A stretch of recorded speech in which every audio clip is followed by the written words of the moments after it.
자, 우리가 이제 구원론을 공부를 하고 있습니다. 성경이 구원을 어떻게 말을 하고 있나. 구원론에서 이제 저희가 그 하나님의 미리 정하심, 예정하심은 예전에 하나님에 대한 공부할 때 얘기를 했고요. 그리고 이제 구원론에서 구원의 한 요소라고 할 수도 있고, 한 부분이라고도 할 수 있고, 한 면이라고 할 수 있는 이제 부르심에 대한 얘기를 했습니다. 소명.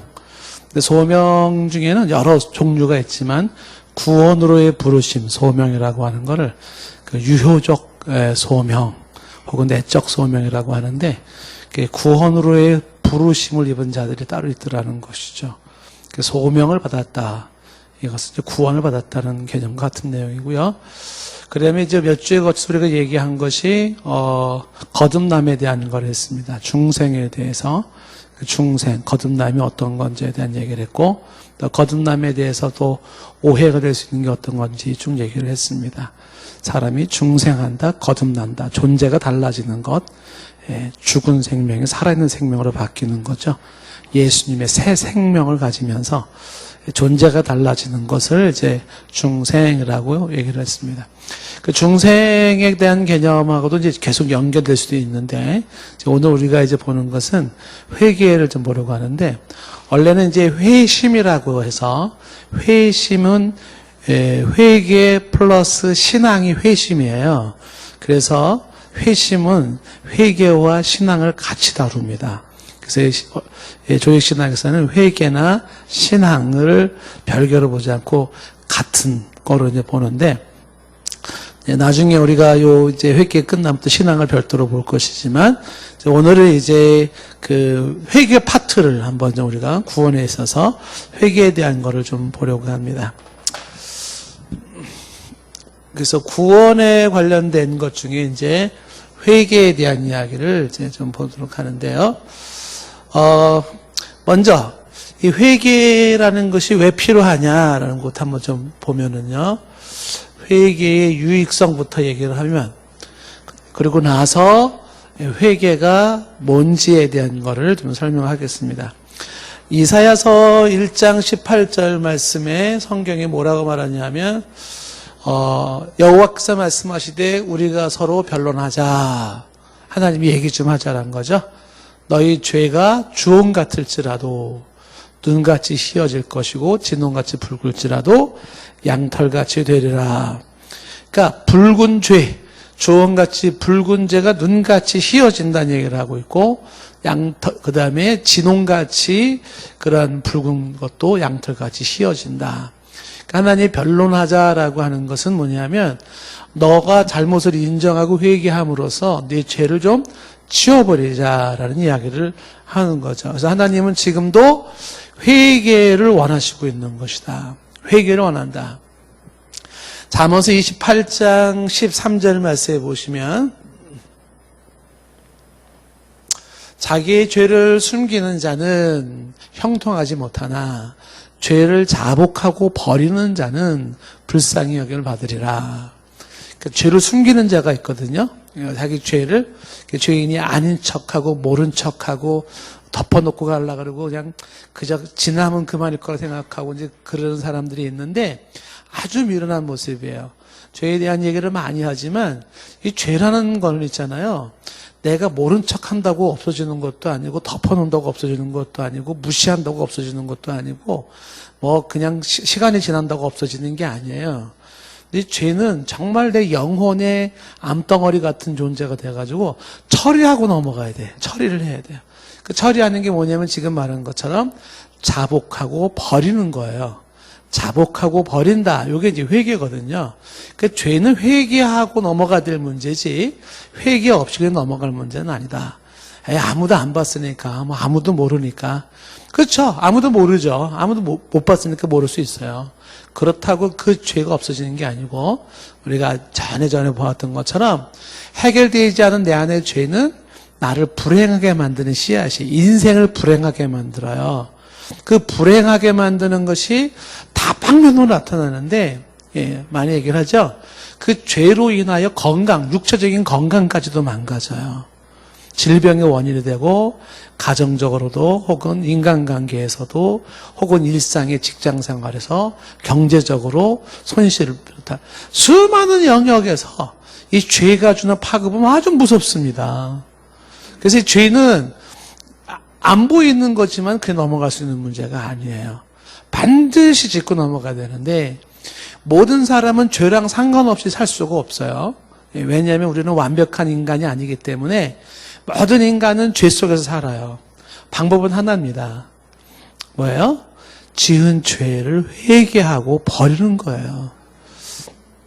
가능한 한 죄를 안 지려고 노력을 하고 안 질수록 좋지요. 그럼에도 불구하고 지은 죄는 누가 진심으로 회개를 하느냐 안 하느냐 이 차이가 인생의 승패를 결정한다. 성경에서 다윗과 사울을 대조적으로 볼 때 다윗은 사울보다 훨씬 나쁜 죄를 많이 졌어요. 간음죄, 살인죄를 비롯해서. 사울은요, 그냥 뭐 적군 가서 죽이라는 거 다 안 죽이고, 뭐 좋은 양 가지고 오고, 뭐 이런 거, 제사 대신 지내고. 인간적으로 생각하면 진짜 못해 먹은 사람은 다윗이에요. 근데 다윗은 하나님께 쓰임받고 하나님이 그를 특별히 사랑하는데, 사울은 버림받습니다. 비참하게 버림받아요. 차이가 뭐냐? 당신이 지은 죄가 얼마나 심각한 죄냐? 그 문제가 아니에요. 당신이 얼마나 많은 죄를 졌냐? 그 문제가 아니에요. 차이는 회개했느냐 안 했느냐 차이예요. 작은 죄 별 볼 일 없는 죄일지라도 회개를 안 했다면 사울꼴 나는 거고 어마어마한 끔찍한 죄를 지었다 할지라도 다윗처럼 회개하면 다윗같이 하나님이 너는 내 마음에 합한 자라 내 뜻을 다 이룰 것이라고 말을 하는 것이 회개하는가 안 하는가 이 차이예요. 인생의 차이는. 그런데 회개하는 게 그렇게 어려워요. 회개 잘 못해요 사람들이. 참 회개가 안 나옵니다.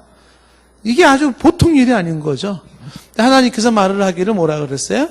잠언서 28장 13절 말씀에 죄를 숨기는 자는 형통하지 못하는데 자복하고 버리는 자는 불쌍히 여김을 받아요.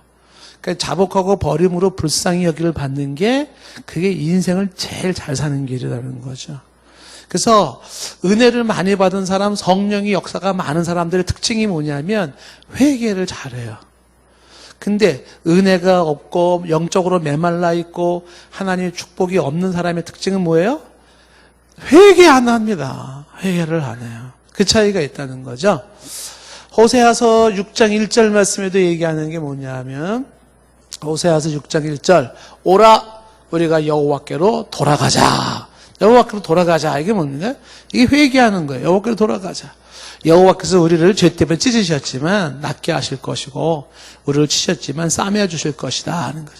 죄로 인하여 찢어지고 죄로 인하여 치셔서 매를 맞는 것일진데 회개하면 하나님이 다시 낫게 하시고 다시 싸매어 주시는 거예요. 그렇죠? 그러니까 찢어지고 하나님이 치시기 전에 내가 죄를 짓지 않도록 하는 건 그건 되게 잘하는 일이고 내가 연약해서 훈련이 덜 돼서 내가 범죄했다면 인생은 찢어지고 하나님 편 맞겠죠. 그럼 어떻게 해요? 더 찢어지고 더 맞기 전에 어떻게 해요? 회개하고 여호와 앞으로 돌아가는 거예요.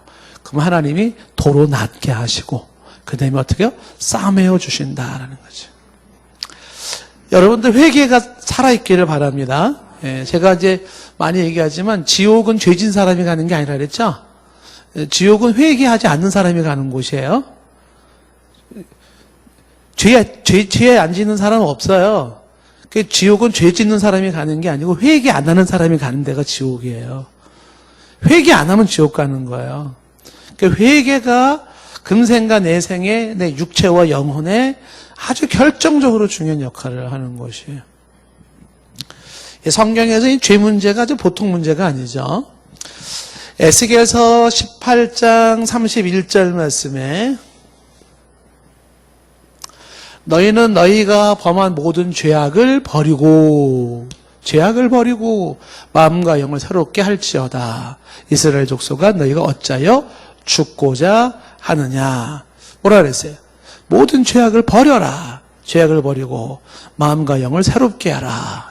이거 왜 회개하는 거죠? 그 회개하지 않으면 어떻게 돼요? 죽고 싶으냐? 이렇게 되는 거예요. 너 정말 하나님 앞에서 얼마나 더 맞고 싶으냐? 이렇게 되는 거죠. 좀 그 정도 인생을 너가 지금 이 정도 맞고도 정신을 못 차리는데 네 인생이 지금 얼마나 곤고한지 아직도 네가 정신을 못 차리는 모양인데 더 맞고 싶구나. 네가 인생이 더 비참해지고 싶구나. 죽고 싶구나. 네가 하나님의 심판받고 싶구나. 아니라면 회개해야지. 회개해야지. 저 회개할 게 생각이 안 나는데, 주일날마다 막 참회기도 시간에도 생각이 안 나가지고 뭘 회개해야 되나 고민하는데요. 이런 분들이 계시면 어떻게 될까요? 주여 내 눈을 열어 나의 실체를 보게 하시고 성령님의 내 죄를 깨닫게 하사 알고 지은지 모르고 지은지 보게 하옵시고 나로 인정하고 고백하게 하옵소서. 성령이 쫙 조명하시면 조명한다는 게 후레시불 같은 거를 쭉 비치는 거잖아요. 그러니까 성령이 쫙 비춰주시면 머리끝에서 발끝까지 성한 곳이 하나도 없어요. 온갖 더러움과 오물과 죄악으로 가득 차여 있는 교만이 덕지덕지 깔려 있고 그 완고함과 무지와 불신앙과 미움과 생각의 범죄 더러움과 언어의 실수와 눈의 이 불결함과 수많은 일이 내 인생이 쫙 깔려있는 게 죄죠. 죄 속에서 태어나서 죄악된 환경에 살면서 죄에 묻어 살아가는 것이 우리 모습이에요. 어느 인간이 죄 없다고 자부할 수 있어요? 어느 인간이 나는 회개할 게 없다고 말할 수 있습니까? 만약에 그런 사람이 있다면 그거 회개해야 돼. 당신이 회개할 게 없다고 하는 그거 회개해야 돼요. 당신이 얼마나 무지하고 얼마나 교만하고 얼마나 완고하면 당신이 실체도 보지 못하고 그러고 있겠어요. 포인트는 뭐라? 인생이 회개하는 인생이냐 아니냐 이 차이라는 거 꼭 명심하실 필요가 있습니다. 시편 51편 17절 말씀에 다윗이 큰 사건을 범하고 나서 우리 시편 51편 우리 새벽에 특별히 보았잖아요. 다 같이 읽어볼까요? 시작. 하나님께서 구하시는 제사는 상한 심령이라. 하나님이여 상하고 통회하는 마음을 주께서 멸시하지 아니하시리라.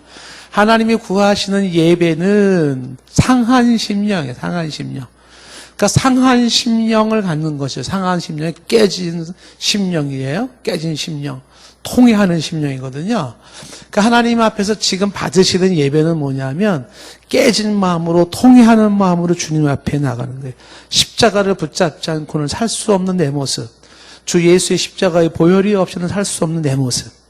그런 그 은혜를 사모하며 주여 당신의 십자가의 보혈이 나를 살립니다. 그리고 내 이 죄, 나 같은 죄를 하나님 불쌍히 해달라고 그 회개하고 그 상한 심령으로 나가는 걸 하나님이 기뻐하는 거예요. 그런데 찢어진 마음, 상한 마음도 없고 주 예수 십자가의 보혈도 주의 대속의 은혜도 그리 필요하지도 않고 중요하지도 않은 모습으로 예배를 드리고 나간다 그러면 하나님께서 참 뻔뻔하다 이렇게 보는 거죠. 너 참 뻔뻔하다.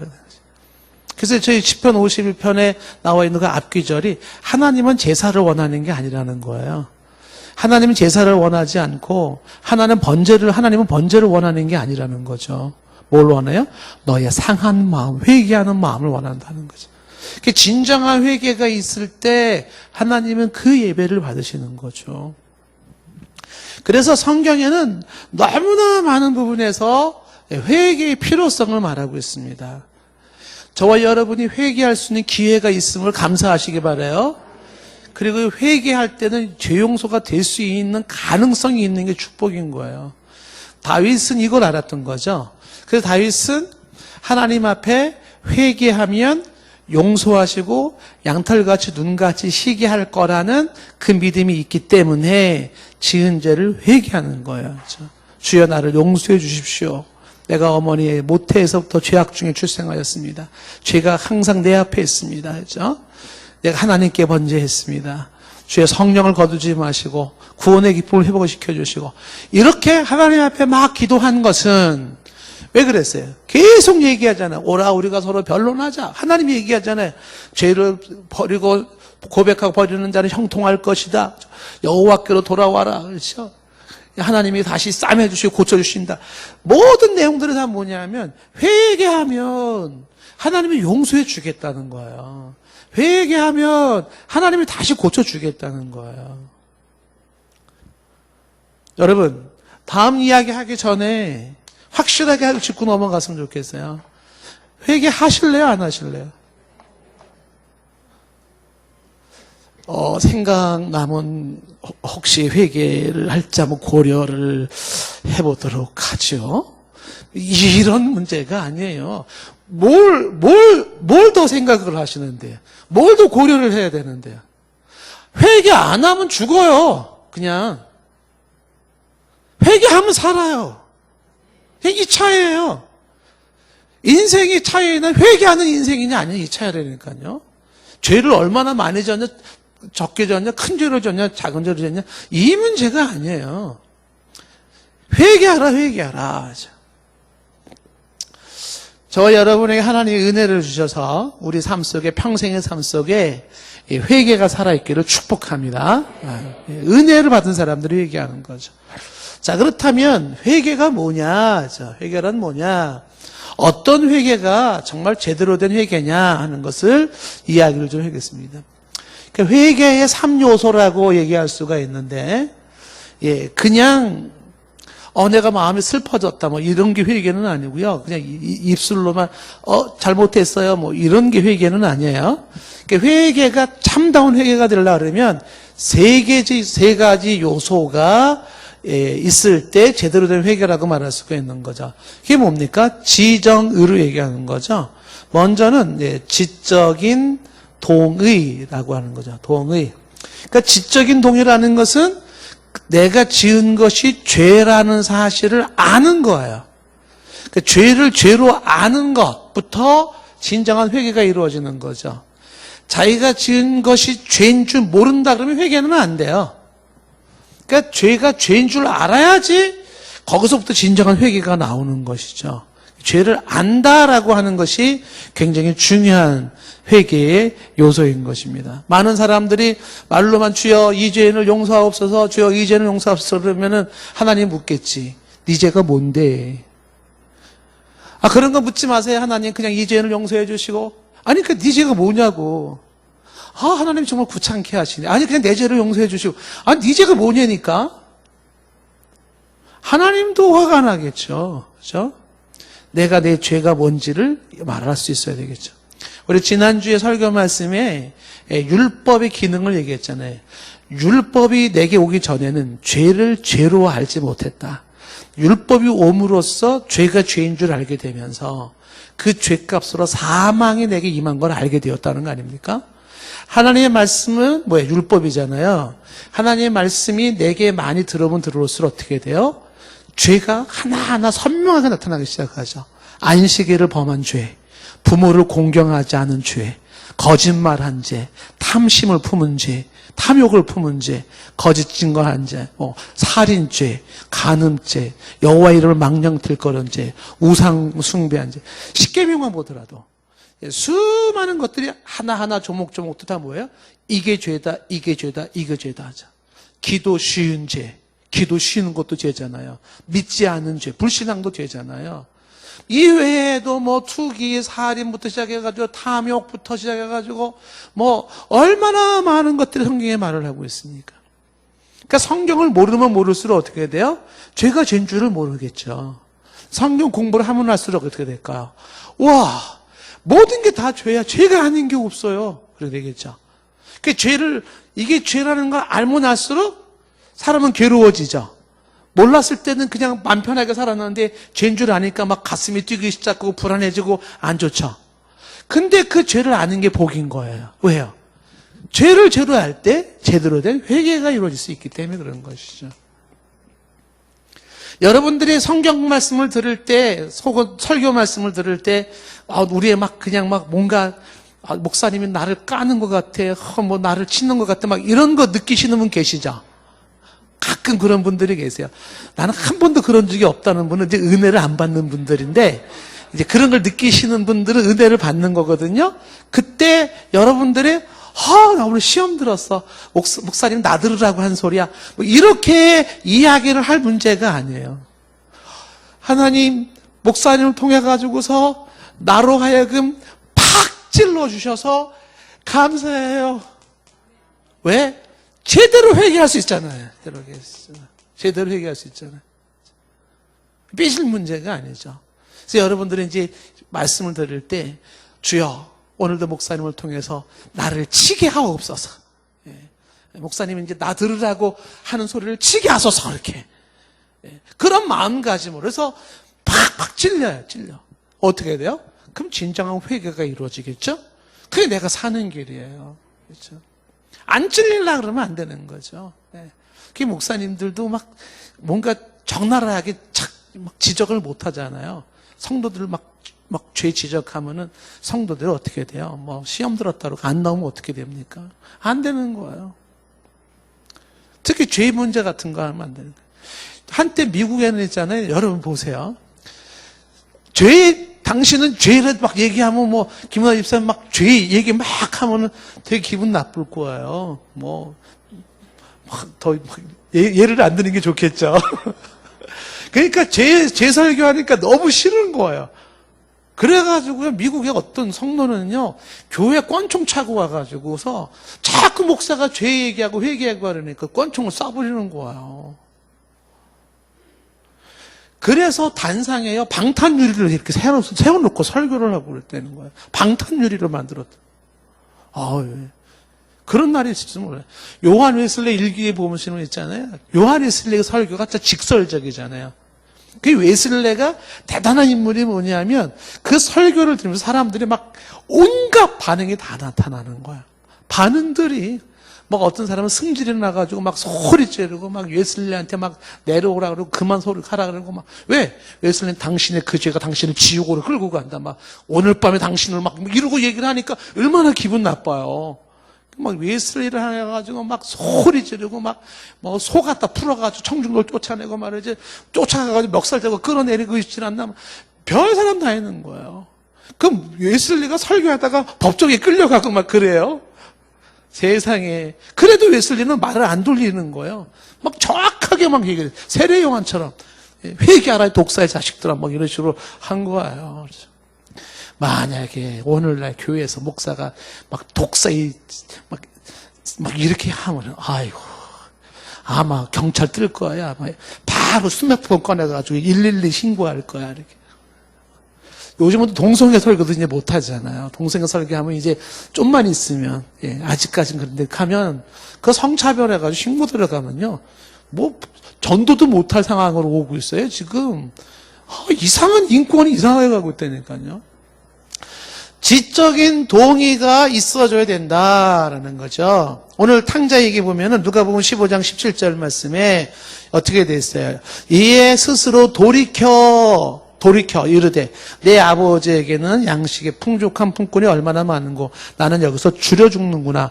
돌이키면서 이어지는 18절에 내가 일어나 아버지께 가서 이르기를 내 아버지여 내가 하늘과 아버지께 죄를 얻어 싸우니 죄를 지어 싸우니 이게 뭡니까? 내가 지은 죄를 정확하게 얘기를 하는 것이죠. 자, 이런 거예요. 그래서 쭉 건너뛰면 21절에서 더 정확하게 또 얘기를 하잖아요. 21절에 그 아들이 말하기를 뭐라고 말합니까? 아버지요.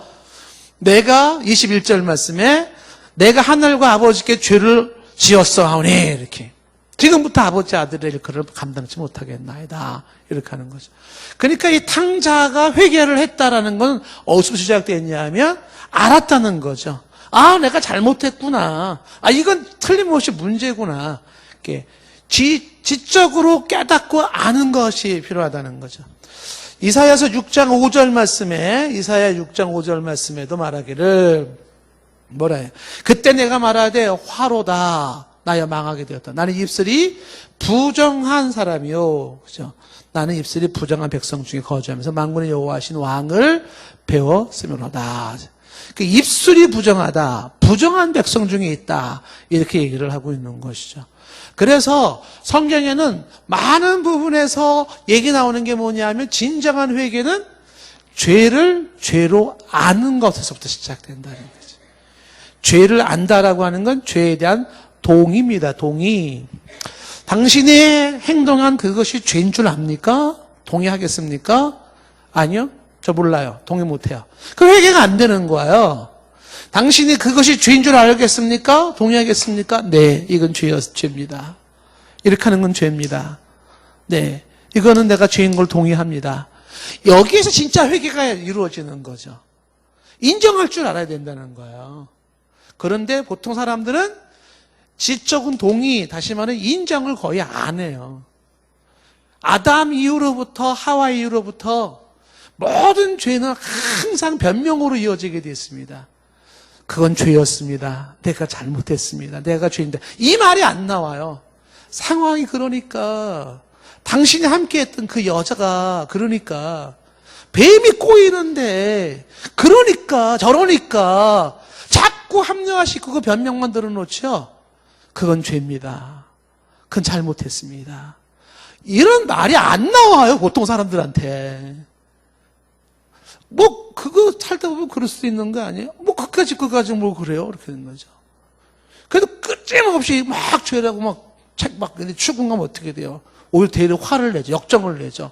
그만하라고 말이죠. 그러는 니는 얼마나 잘났다고 막 오히려 역공격해버리잖아요. 죄를 이야기할 때 죄를 죄로 인정하지 않아요. 아까 얘기했잖아. 죄를 얘기할 때 인정 안 하니까 어떻게 돼요? 총 쏴버린다니까요. 그리고 막 귀 막고 설교하는 멱살 잡고 끌어내린다니까요. 듣기 싫다고 그만 소리하라고 소리를 하고 막.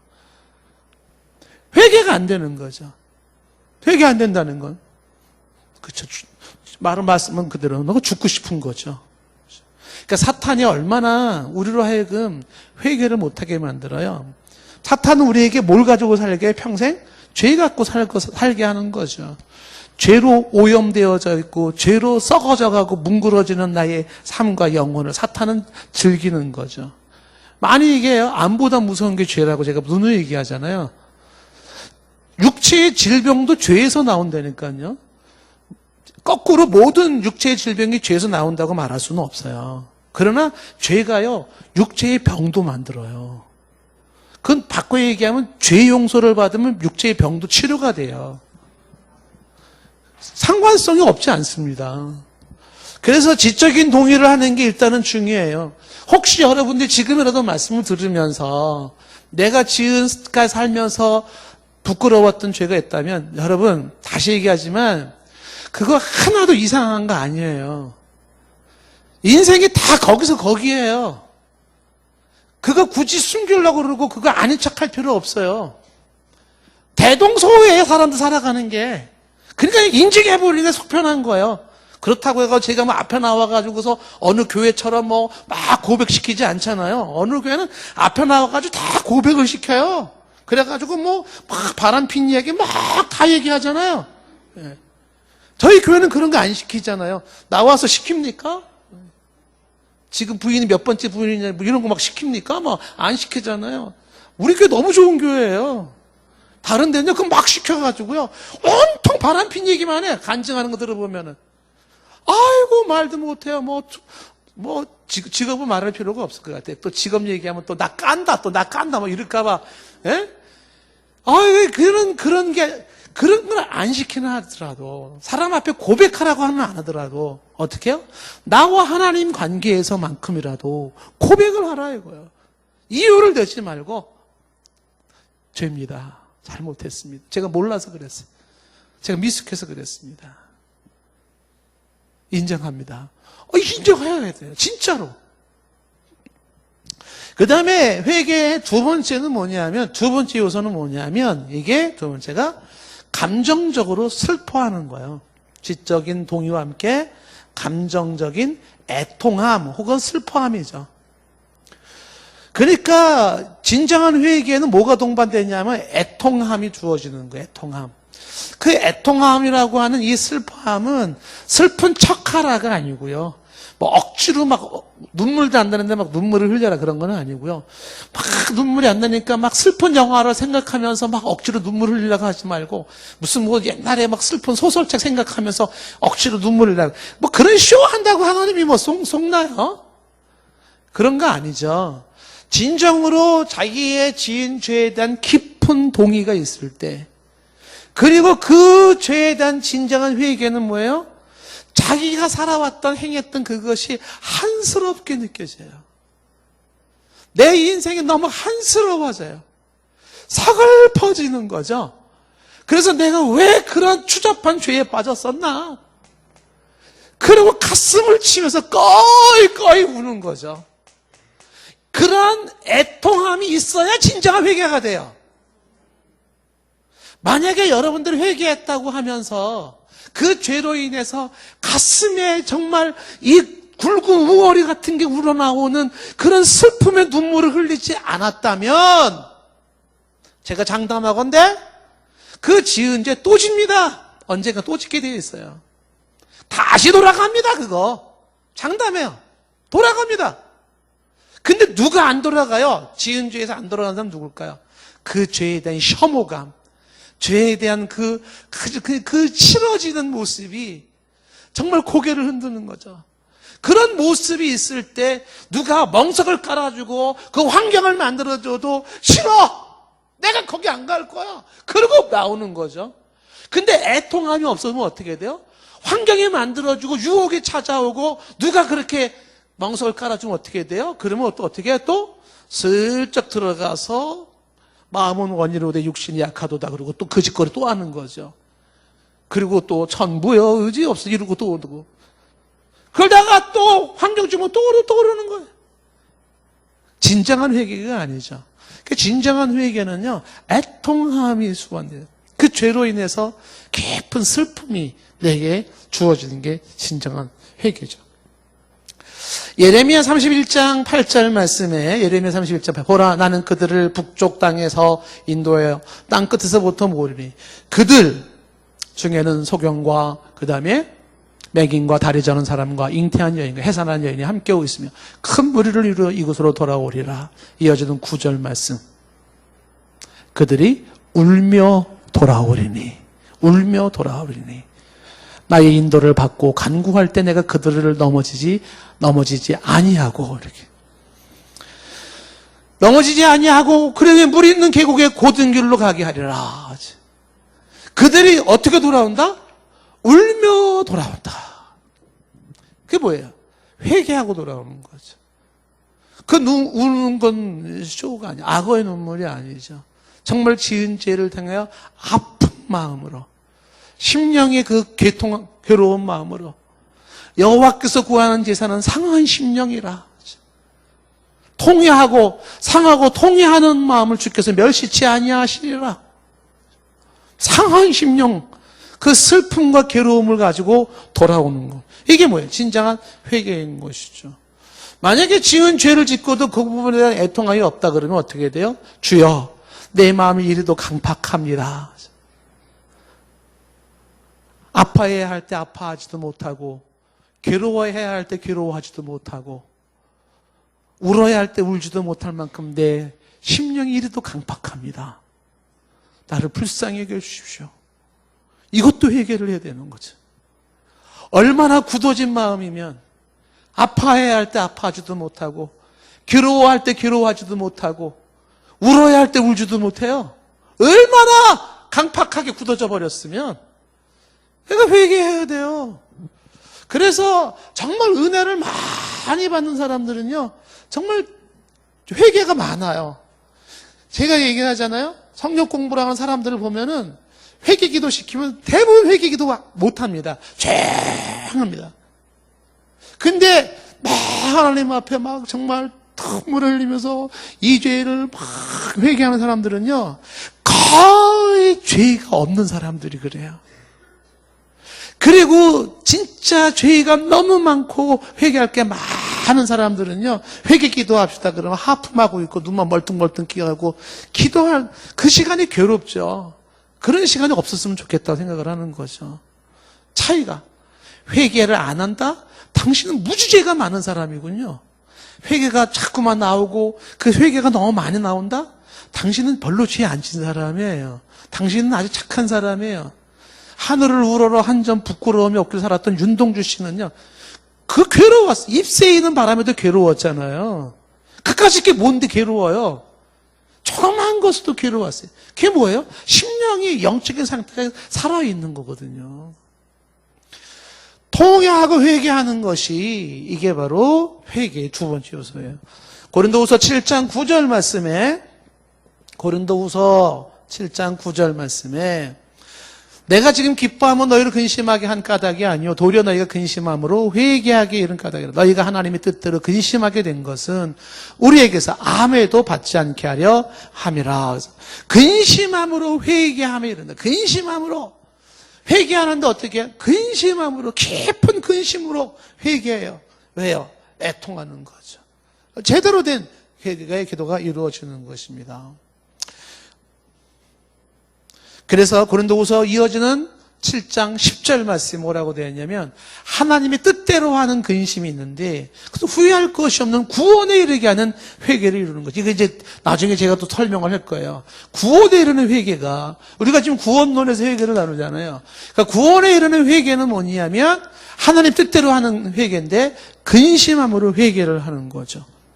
하나님 뜻대로 근심해. 이게 근심은 뭐예요? 좋은 근심이에요. 거룩한 근심이에요. 사람은 자기 죄를 인하여서 근심도 안 한다니까요. 애통도 안 한다니까요. 그래서 하나님 앞에 은혜를 못 받는 거죠. 죄를 지었으면 근심해야죠. 여러분, 뭔가 잘못됐을 때 막 괴로워집니까? 그런 사람은요, 아주 건강한 사람이에요. 양심이 막 괴로운 사람이 있죠. 조금만 뭘 잘못하면 막 양심이 막 괴로워지는 사람이 있잖아요. 그 사람은 아주 영적으로 건강한 사람이에요. 좋은 사람입니다. 좋은 사람이에요.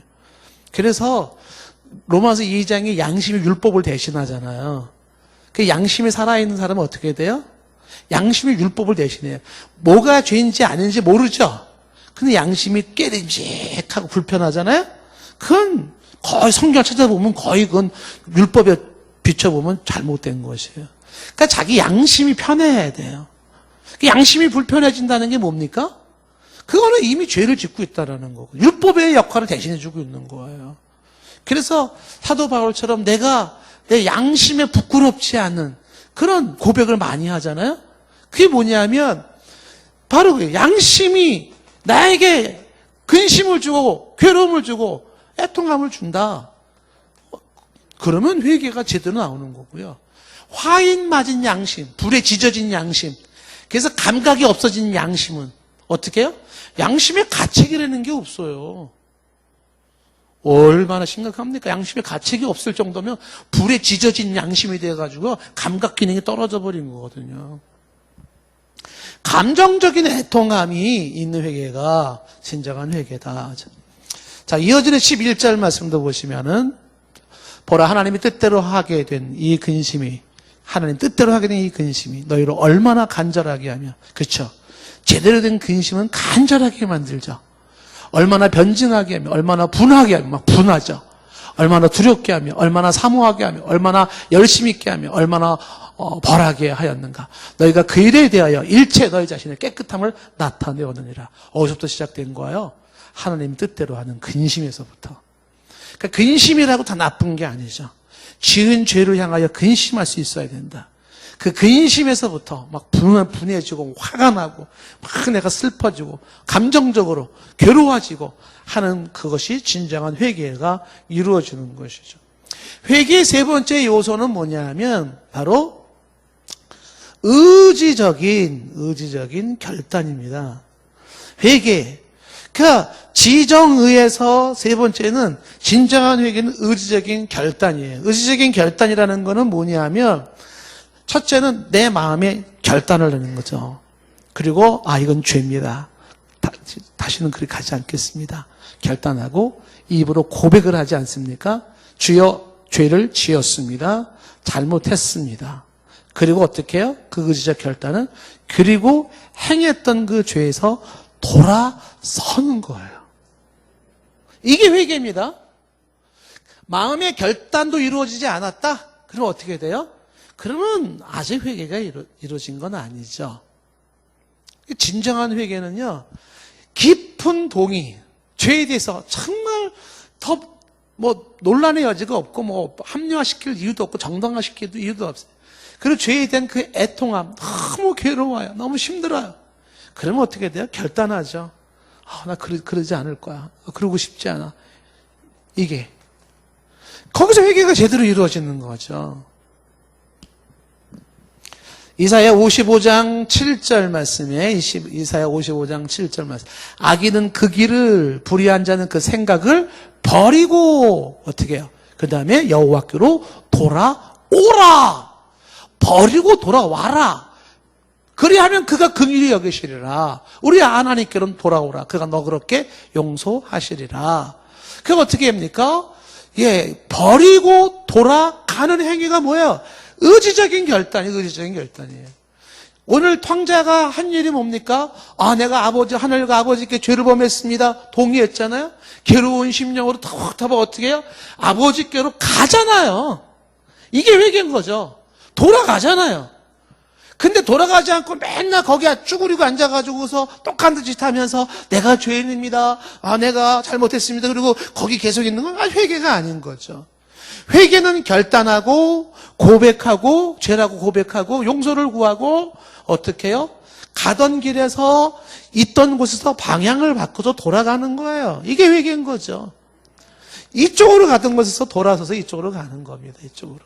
그러면 옛날에 이 죄가 끌어당길 수도 있을 거예요. 유혹하지 않겠습니까? 그때 어떻게 해? 놔라. 거기 나 안 간다. 내 거기 다시 가고 싶지 않다. 거기에 내 상처가 너무 크다.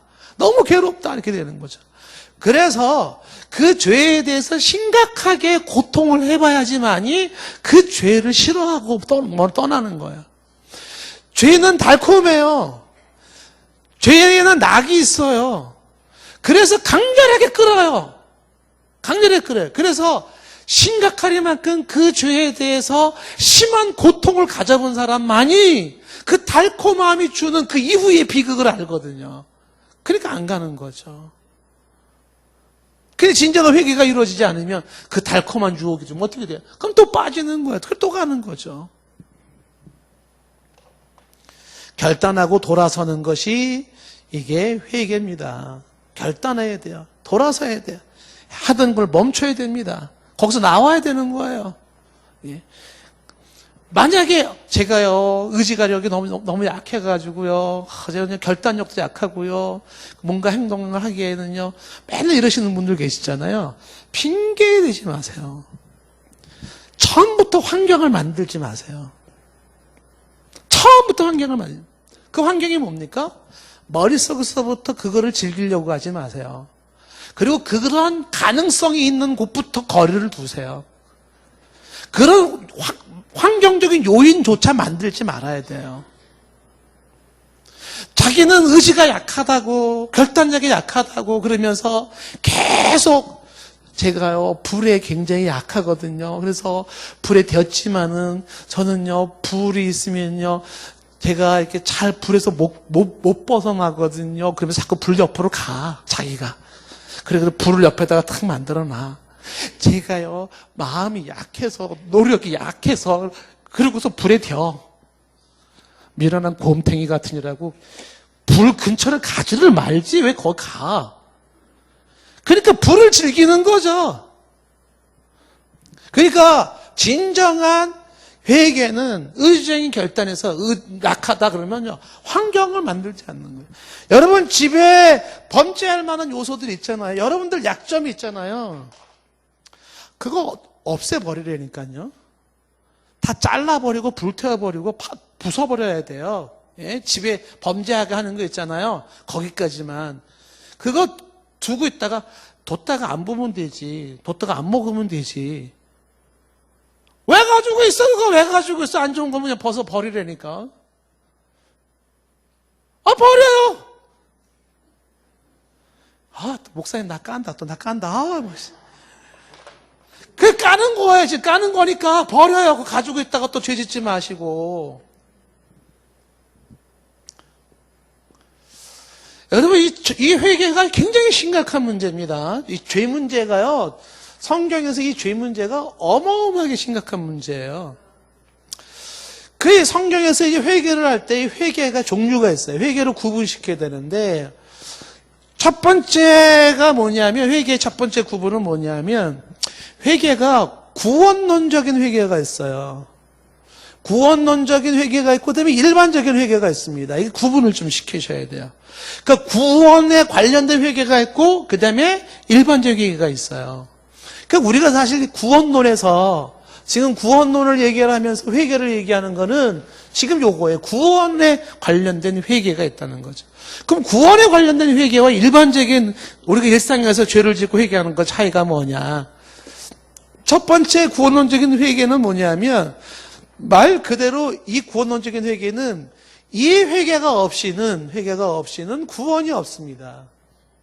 그러니까 반드시 모든 사람은 이 진정한 구원에 이르는 사람에게는 뭐가 필수로 따라오냐면 회개가 따라오게 되어져 있어요. 구원에 관련된 회개가 주어진다. 회개가 없이는 구원이 없다라는 것이고요. 그러면서 이 구원에 이르는 회개는요, 이거는 반복적인 게 아니라 일회적인 거예요. 일회적 회개예요.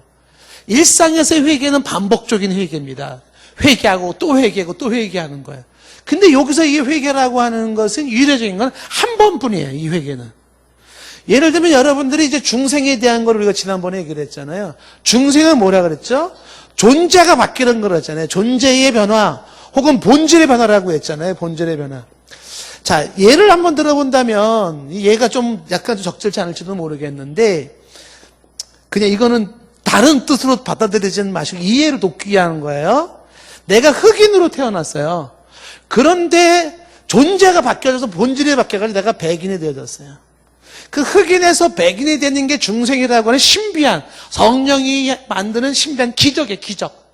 존재가 달라졌다. 물론 인권으로 얘기하면 똑같지만은 그러면 이 백인이 된 사람에게는 있잖아요.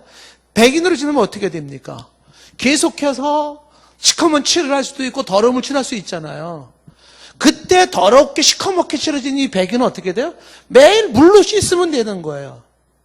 그 백인이 시커멓게 몸에다 칠했다고 해가지고서 다시 흑인으로 돌아가는 건 아니에요. 흑인이 백인 되는 건 중생에서 말해주는 거예요. 본질이 바뀌어진, 존재가 바뀌어진, 그래서 여기서 여기까지 바뀌어지는 데는 구원에 이르는 이례적인 회개가 필수입니다.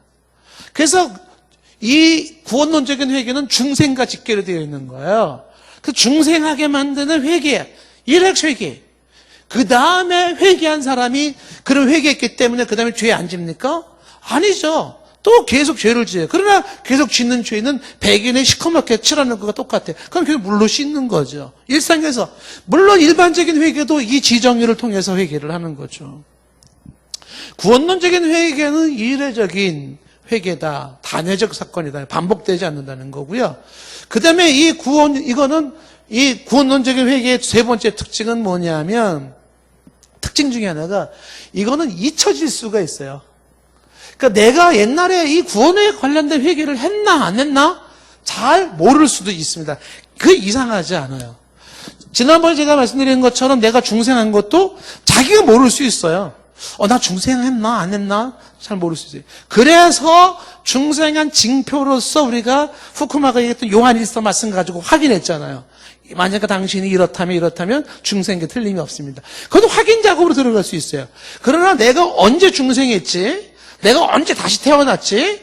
모를 수 있어요. 그런 것처럼 어느 순간인가 내가 진정한 회개를 한 적이 있었어요. 근데 그게 생활 속에 잊혀질 수도 있습니다. 중요한 건 뭐냐면 잊혀졌냐 잊혀지지 않았냐의 문제가 아니에요.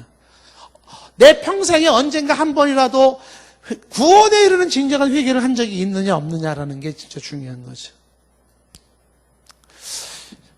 모태신앙이 난 좋은 점 중에 하나가 난 이거라고 생각해요.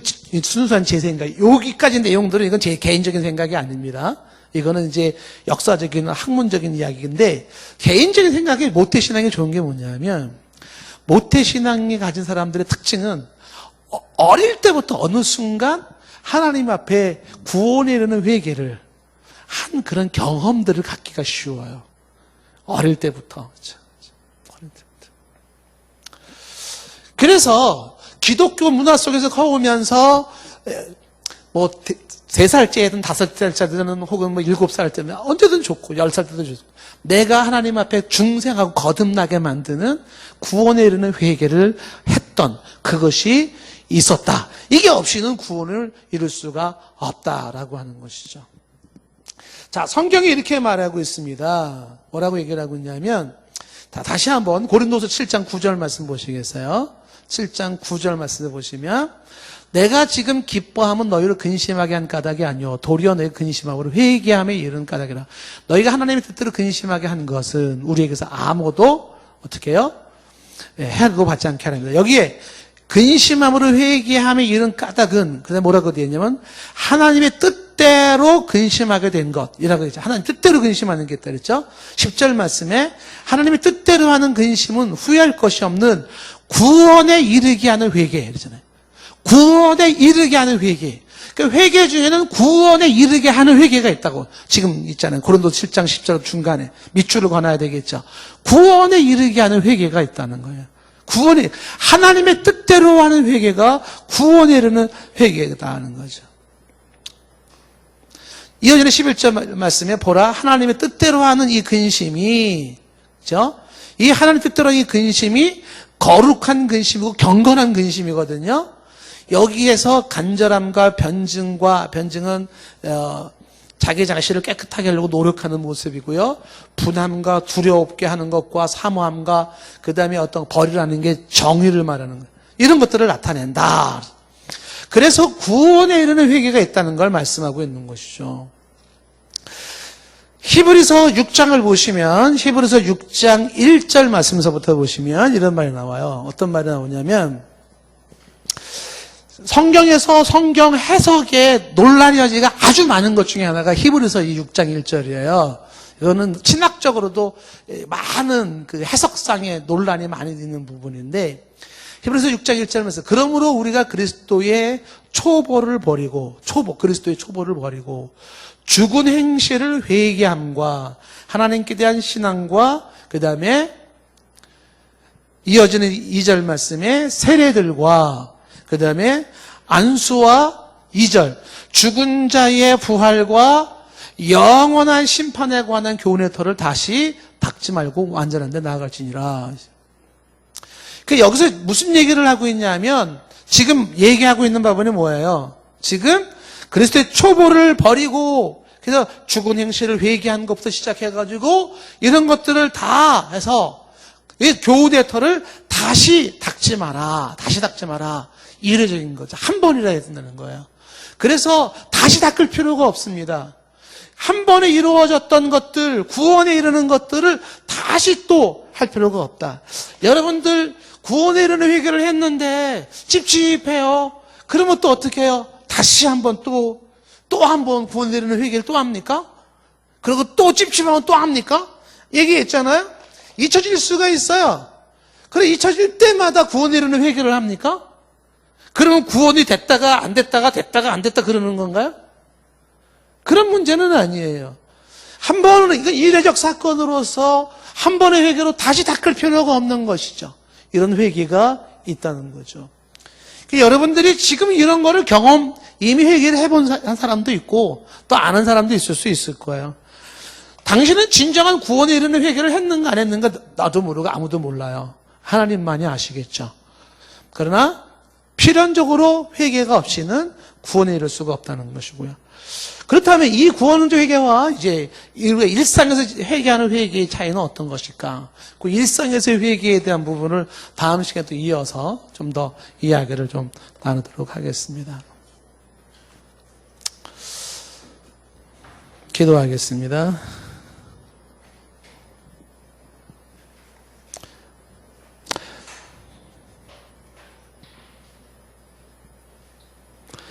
하나님 아버지, 회개의 아름다움을 보게 하시고 회개의 소중함을 알게 하시고 주님 앞에서 이유를 변명을 대지 말고 내가 죄인입니다. 나를 불쌍히 여겨주십시오. 주님 앞에 항복하며 나가는 세례와 같은 심정, 회개했던 수많은 주의 종들처럼 그런 삶이 우리 가운데 있기를 원합니다. 회개하여 죄를 버리게 하시고 용서를 받게 하시고 그 죄값을 치르지 않도록, 그리고 죄 회개할 때 그 죄가 용서될 수 있도록 주 예수님이 이미 십자가의 보혈로 털을 닦아 놓았으니 주 십자가 보혈을 의지하고 용서받으며 나아가는 평생의 삶이 되게 하옵소서. 예수님의 이름으로 기도드리옵나이다. 아멘.